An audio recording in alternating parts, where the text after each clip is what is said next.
बिस्मिल्लाहिर्रहमानिर्रहीम. अस्सलाम वालेकुम, नमस्ते, सत श्री अकाल.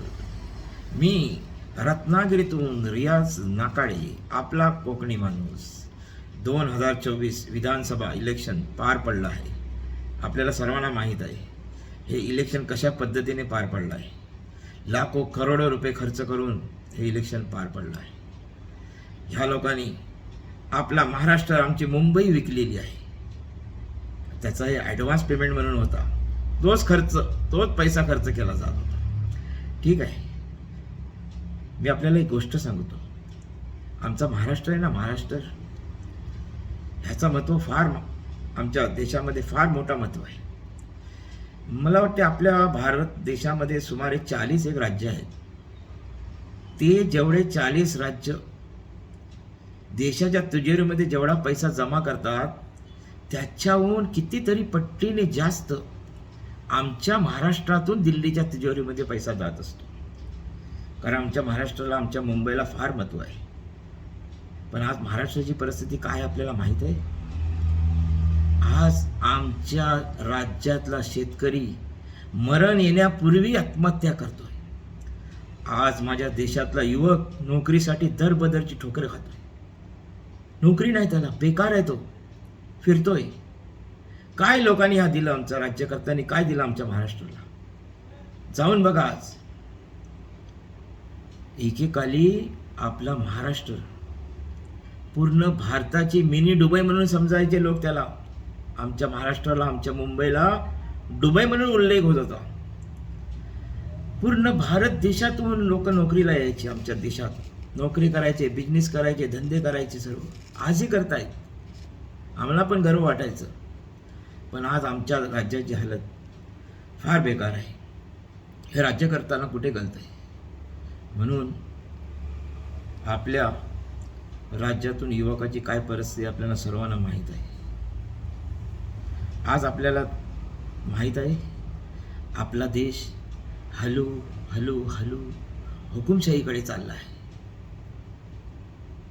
काही वर्षानंतर ह्या देशाची राजधानीचं नाव सुद्धा बदली होईल. दिल्लीच्या जागा गुजरात नाव होईल. हे आत लिहून ठेवा तुम्ही. अशा पद्धतीने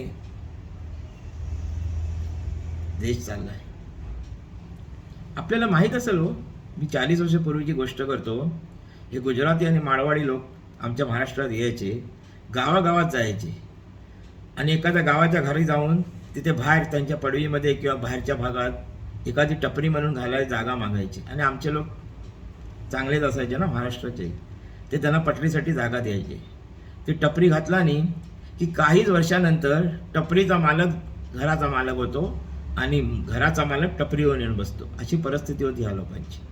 हे पैशासाठी कुठचेही काही करू शकतात. आज ह्या लोकांनी गाव, शहर, राज्याचा सोडाच देशाच्या तिजोरीवर डायरेक्ट हात घातला आहे. आणि हे लोक एवढ्या इझीपणाने तुम्हाला सोडणार नाही, ही गोष्ट लक्षात ठेवा. आज ह्यांचा डोला महाराष्ट्राच्या, मुंबईच्या धारावी झोपडपट्टीवर आहे. आज ह्यांचा डोला मुसलमानाचे जे वक्फ बोर्डची जागा आहे त्याच्यावर आहे. म्हणूनच मी सांगतो, आज आपल्याला हुशार राहणं फार गरजेचं आहे. ज्या पद्धतीने हा पैसा उडवला गेला इलेक्शनमध्ये, त्याच्यावरनं संपूर्ण असा वाटतोय 100% ह्या लोकांनी महाराष्ट्राचा सौदा केलेला आहे. ह्या लोकांनी महाराष्ट्र विकायला काढलेला आहे. 100% मी लिहून देतो. आज मला लोकांना सांगायचं आहे